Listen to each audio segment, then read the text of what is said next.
Well, hello, everyone. Hello, honey. Hello, sweetheart. I'm Dr. Deborah Rouse. And I'm Dr. James. It is so good to see you today. Thanks for making time for us. Yes, here is another edition of Love and Life Elevated. And today we're talking about self-care. And before you start judging and thinking, this isn't for me, this is just woo-woo, all of that jazz. Not deep enough. Right?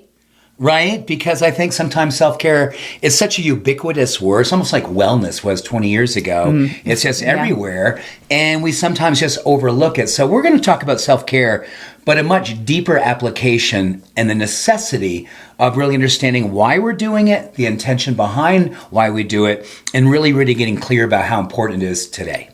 So we're not just talking about massages, bubble baths, and that kind of stuff. Is that what you're saying? Yeah, we are talking about that. Those things are wonderful. But I think the thing that you and I have been talking about more and more in our own lives outside of love and life and just looking at what we do in medicine and what we're doing in our own relationship is just how important it is right now for what's happening in the world and really taking time to disconnect, to regulate yourself and do it with a level of intention, a level of courage, a level of absolute deep compassion, because that is what the world is asking us from us right now. It's not how do we go out in the world and do more. It's how do we do things for ourselves so we can be more impactful and empathetic and more powerful when we do step out in the world. I love that you use the word regulate because that is so important for everyone on a daily basis. And I was wondering if you would walk us through. I mean, you have an amazing level of self-care that does not include bubble baths, and I'm going to scold you because it also doesn't include massages. For as hard as you work out, you should be getting them, and I'm shooting all over you right now. You should be getting them, gosh, minimally every 2 weeks. And if you even get one every 2 years, that's a great couple of years. So that aside, everyone, make sure that you remind him. Thank you.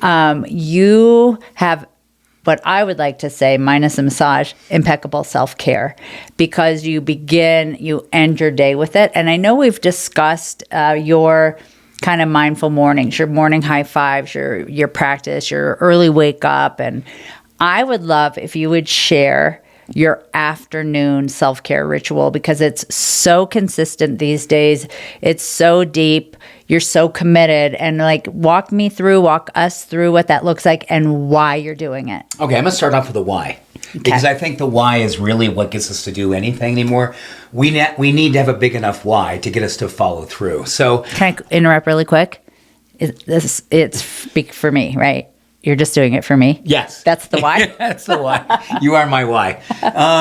It really comes down to the fact that I think for many of us who are just really good at putting work out in the world, working hard at our job, putting work into our people that we love, you could seem like you could just go on forever, right? You just continually pour yourself out into the world. So I am one of those people who's in recovery from continuously putting myself out in the world. So my why came down to, is it a sustainable model for the way I would love to show up for people that I love, for people who I care about, and do it in a way that was really something I could see this going on for decades because I wanted to be the purpose of my life.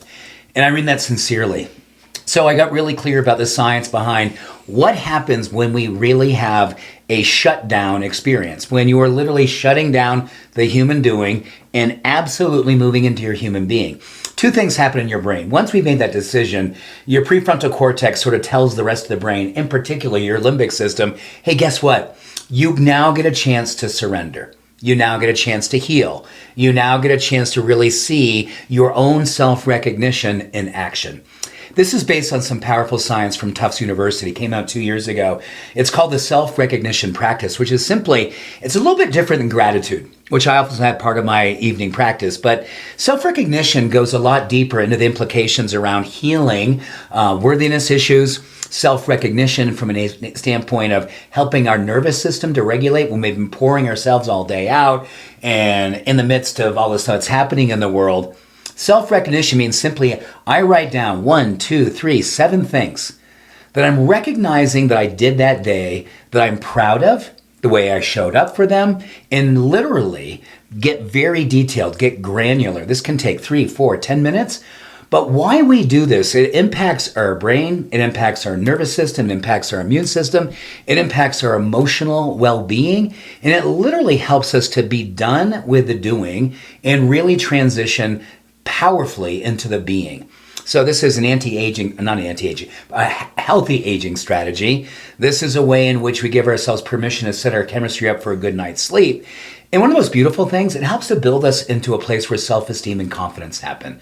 So I start with self-recognition, I move into gratitude, and then from there I get into my cold plunge right outside of this window here. I go over and do a red light, and then I go do a hot tub, I'm back in the cold plunge, and then I finish with a sauna. That is what I do between 4 and 5 p.m. And if I'm on time, I'm usually up right at 5 o'clock to help feed the dogs, help prepare for dinner, and I'm done with the doing. And this is coming from a person who's in recovery from the doing side of things, constantly in the doing. And I knew my nervous system was racked. I knew I was wearing myself thin. I was more reactive and more triggered than I wanted to be. And this is literally helping me to save and reclaim my life. That's my evening practice. Yeah, I love it. It's so impressive. And do you feel that you're also sleeping better as a result? Absolutely. Mm-hmm. I'm sleeping better. I'm finding myself waking up in the morning more grateful. You don't even know I don't do this, honey, but when I wake up in the morning, I'm just kind of getting myself together before I get out of bed. I'll look over and see Deb. And I'll just say thank you to the universe for who this amazing woman is in my life. I say thank you for the fact that she's in my life. Still breathing. Still breathing. And I just want to make sure that these self-care practices, they're not just checking things off. Like I should go and do my 5,000 or 10,000 steps. I need to get more broccoli in my life. That's great. But if we don't get more intentional, our mind and our physiology does not get the deeper benefit. We have to have our why. We have to be a witness of our follow through. And then we got to really celebrate the fact that we are going deep in the way it is that we are loving and appreciating our life. And then you attach and connect practices to that. So it's all part of a way in which I'm bringing more predictability into my life, which is a huge part of self-care. Predictability is giant these days. And how that moves us away from drama and more connecting with our dharma. You said two things that I want to follow up on. One was you said when you shut down at the end of the day. So let's clarify that you're not meaning you shut down, like your emotions shut down, you become closed. You mean you bookend your day. Yeah, so you close a chapter on the day. You don't shut down emotionally. You shut down the computer. I shut down the computer, which is literally like a metaphor. When I shut that down. But then you almost come alive. I am waking up. Yeah. And on these next 4 or 5 hours of my day, I'm in a place of celebrating my wife. I'm celebrating, we always connect with our kids after that. I'm celebrating good food. I'm celebrating our dogs. I'm celebrating having a community. I am so in those 4 hours of being so connected to what I do the previous 10 hours, and that good work now turns into the beautiful experience of appreciating it. Awesome.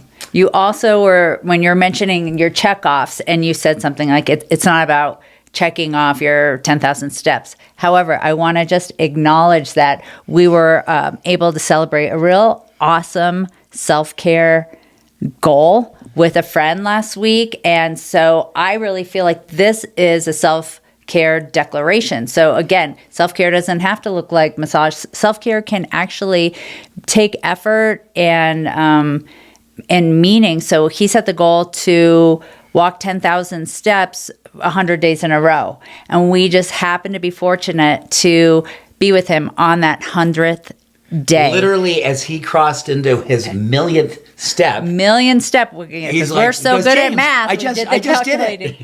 It was so fun and so incredible. And I will say that having known this friend for quite a while, you've just seen the way he's come to life, everything. He honestly just feels like a different person, and that's a beautiful self-care goal. Yeah. So, question for you, as you're listening and you're watching, you're thinking to yourself, okay, I'm good at doing all I'll call it surface self-care. And that's not a judgment. That means it's not important. But when you say surface self-care, do you mean like facials, massage? Well, yeah, some of those things. But also, I guess it's really what I want to say surface is getting underneath why are you doing your 10,000 steps? Why are you taking time out to do your breathing practices? Because here's the thing, honey, and this is so important for all of us today. A lot of us are really, really up against a lot that's happening in the world that's really stressful, and it can be debilitating to our confidence, our sense of hope, our sense of personal peace. And what that basically does, gets our limbic system working overtime. It is stressed. It's hitting all our trauma buttons. So what we know when we make a decision and say, okay, I'm gonna go out and get my walk in today. Why? Because when I get close to trees or I'm underneath the blue sky, I know that my cortisol levels go down. I know that my heart rate goes down. I know that my connection to these things called phytoncides, which boost my immune system and boost my optimism.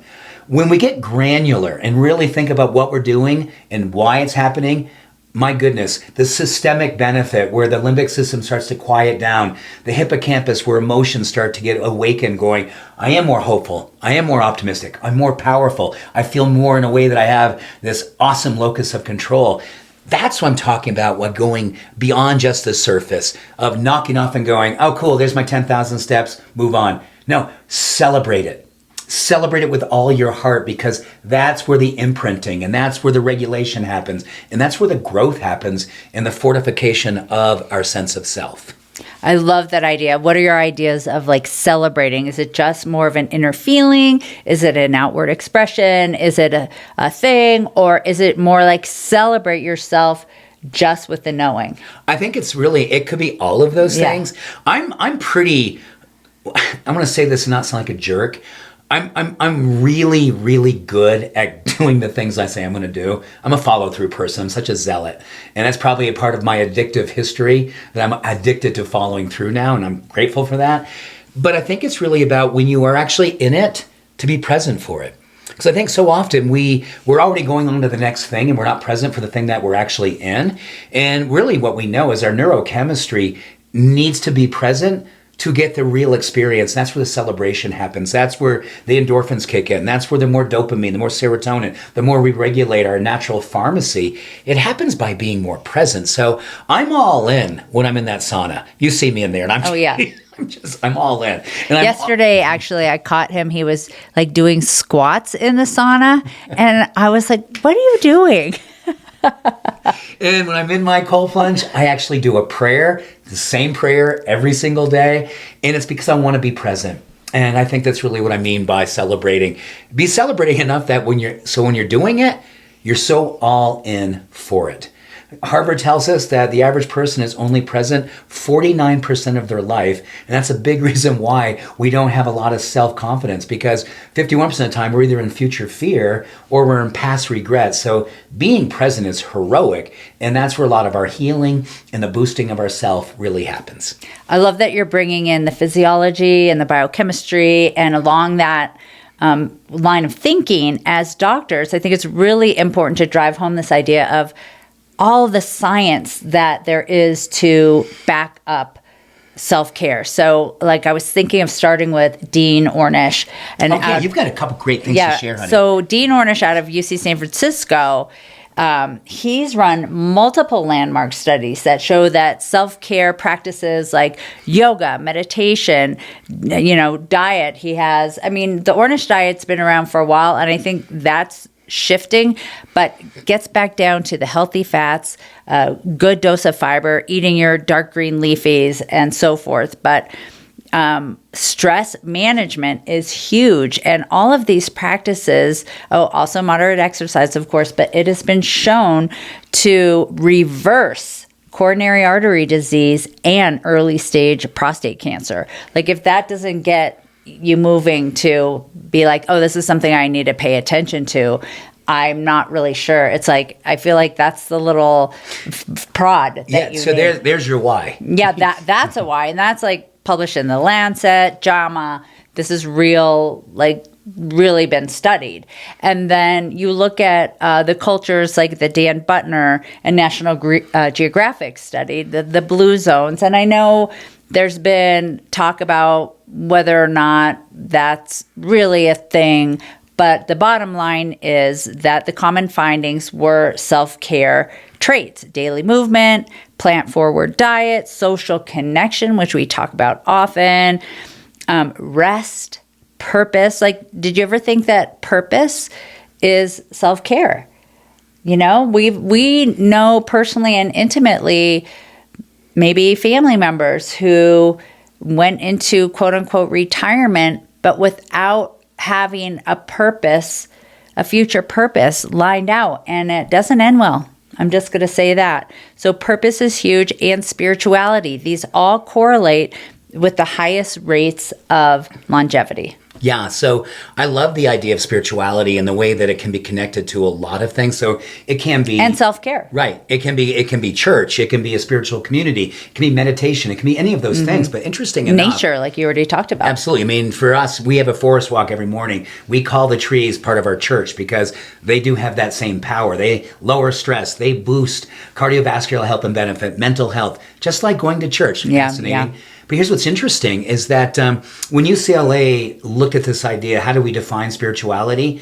They simply said it's an inclination towards personal growth. It is that you are inclined to growing as a person. So here you go, looking at how self-care is an inclination towards growing as a person in its relationship to all the good things we'd love to have more of in our life. You know, hopefully more health and well-being and longevity, a greater connection to other human beings, purpose.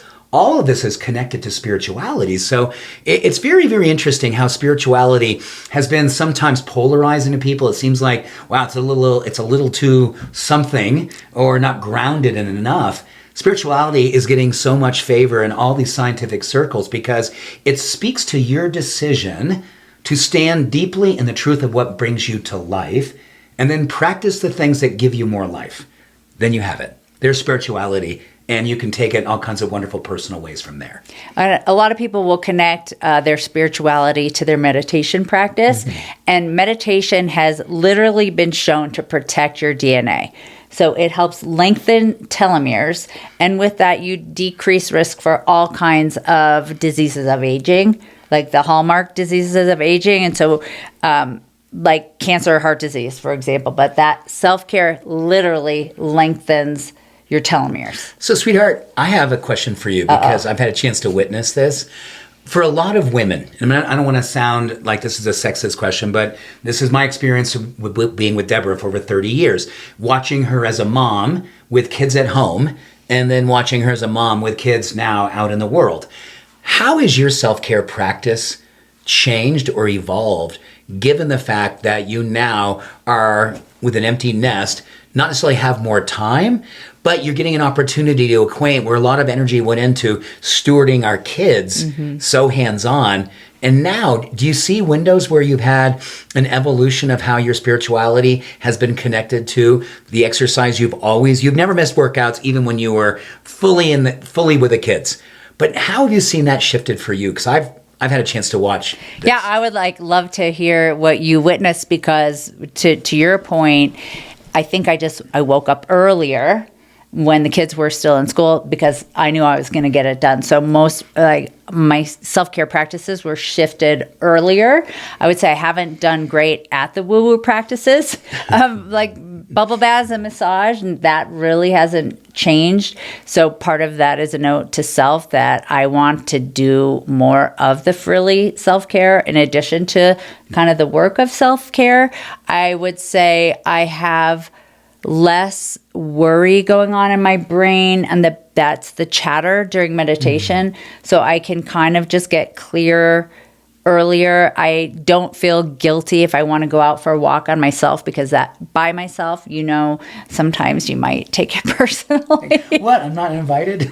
You're not asking me. But it's such an important part of my self-care, and you have been incredible at knowing when you're just honoring that in general. Of course. So it's a great question. I wish I could say I'm sleeping amazing because I want to talk about rest and sleep as how important that is to self-care. But, I'm in that window of interesting sleep. But yeah, how do you think it's Well, I've changed? this may be subtle, but I've had the chance to watch Deborah doing triathlons, doing Ironmans, doing all that stuff back when and that was when we had kids at home and we were spending way too much on our bicycle and going for long, long runs and jumping into open water swims and making it Or work. also like having, because we both are blessed to be working remote now. Yeah. And this is all, both of us having brick and mortar practices, going off work to see experiences. patients and going off to... Yeah. So here's the thing I've seen. Okay. This is something I hope a lot of you will get excited about. If you've had that time in your life, a season where it was maybe more out doing things in more of a competition place or, more public experiences, Deborah has really, really given herself permission to move into much deeper yoga, much deeper Pilates, much deeper practices that are much more, I'm going to call it mind-body type fitness, away from the rigors of marathons and triathlons. And this season you're in right now, I think has made you stronger and at the same time softer with yourself. Where the angst of how many miles did I get in? Did I go fast enough? All of that stuff. And I think for many people, there's a season when we do that, and that's fabulous. And then we also get hopefully a season where we're going, that part of that world, beautifully closed now. I'm moving into what I see you do now, which is a much softer and much more empowering experience for yourself. And I would add, like, my hobbies have shifted too. So, like, more the ceramics, gardening, when we can. That is very self-care for me. That's beautiful. Yeah. Anything else that you can think of? Well, I think just to kind of, wrap this to a place that gives you hopefully something to walk away with. 2 questions for you. Number 1, do you have a window that has been opening up for you in these last few minutes? Like, wow, I love the idea of connecting a why to all the things that I do that I've equated with self-care. So my physiology, my neurochemistry can really, really get the benefit that level of intentionality gives it. And then the other I, outside of intentionality, I would love to say integration. Everything is great when we're inspired. Everything feels awesome when we're like, oh yeah, I'm totally up for this. The real work begins is when we decide heroically, compassionately, and with a level of absoluteness, I'm going to integrate this. And I want to now make a plea to what I think this community is really, really connected to. The world needs examples right now. Powerful, beautiful, courageous, compassionate examples of self-care, because it is social activism, pure and simple. When we're taking amazing care of our minds and our bodies and our souls, it allows us to go out in the world and be demonstrations of hope and possibility. And what we know is that hope is the number 1 leadership quality. I know many people go, really? Really it is. It has been clinically proven. It has been used by functional MRIs. The part of our brain that gets most excited about following someone and wanting to emulate someone is someone who puts hope out in the world. And interesting enough, when we are doing self-care practices, moving our body, meditating, breathing, clean food in our body, it actually helps to curate hope neurochemically. And then we go out in the world and we are literally radiating hope. So if you want to see the world start to move in directions that are more light and loving and accepting and inclusive, we've got work to do by ourselves so we can go out in the world and shine this for the world around us. It's not political. It is a policy of humanity. It's a policy of humanity. Well, and remembering that it's also not selfish. And to add on just to those points that you made, I would add not smoking and little to no to very moderate alcohol. Yeah. And Harvard published a study, 2018, Circulation Magazine, that said you do all of these things, you're going to add a decade onto your life. And think of how meaningful that is for those that you love. And also when you're taking into consideration those practices and you're going with it daily, you're going to decrease the need that you're going to make those loved ones be changing your diapers, taking care of you, and you're going to go into like brain diseases, heart diseases. You're going to live here longer and stronger. That's a beautiful way to bring this full circle, right? Mm-hmm. This is where self-care really does not become a selfish act, which so many people say, oh, once I don't have time because I need to do this and that with the kid. And we love our kids not more than anyone, but as much as anyone and then some. And if you don't prioritize your self-care, number 1, you're not setting the example for your children to emulate that. But also, you're not going to be around long enough to enjoy this fruit of parenting. Yeah. So, deep subject, and I hope that this landed someplace inside of your heart where you're going, thank you for reminding me what I want to be doing more about in my life, and reminding me that is not all about me. This experience of bringing it to me allows me to radiate around me what I would love the world to know is possible for every single one of us. And that, I think, is really the contagion that we hope this experience we do together every week brings to you, because it feeds us. Yeah. It feeds us. And I know that we make it sound like it's easy because these are practices we've been doing for a really long time. And if it's new for you, you just start with day one and you see what you can do and you build from there. And it's never too late to start. Ever. Yeah. So with that said, find your one thing, follow through, be inspired, be intentional, and then integrate the one thing and see how that one thing leads to all the other beautiful things that you never knew at one time were even possible. And all of a sudden that becomes your predictable. So thanks for making time, sweetheart. It's a great topic.